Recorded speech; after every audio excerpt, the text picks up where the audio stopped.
کون سی نماز کے وقت پر فرشتوں کی ڈیوٹیاں بدلتی رہتی ہیں؟ اے فجر اور ظہر، بی عصر اور مغرب، سی فجر اور عصر، ڈی فجر اور عشاء۔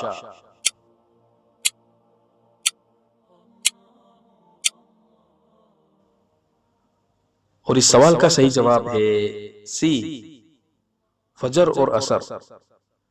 رسول اللہ صلی اللہ علیہ وسلم نے فرمایا، رات اور دن فرشتوں کی ڈیوٹیاں بدلتی رہتی ہیں، اور فجر اور عصر کی نمازوں میں ڈیوٹی پر آنے والے اور رخصت پانے والوں کا اجتماع ہوتا ہے۔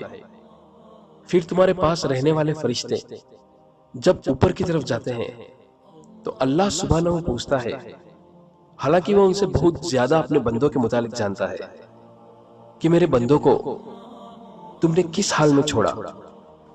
وہ جواب دیتے ہیں کہ ہم نے جب انہیں چھوڑا تو وہ فجر کی نماز پڑھ رہے تھے، اور جب ان کے پاس گئے تب وہ عصر کی نماز پڑھ رہے تھے۔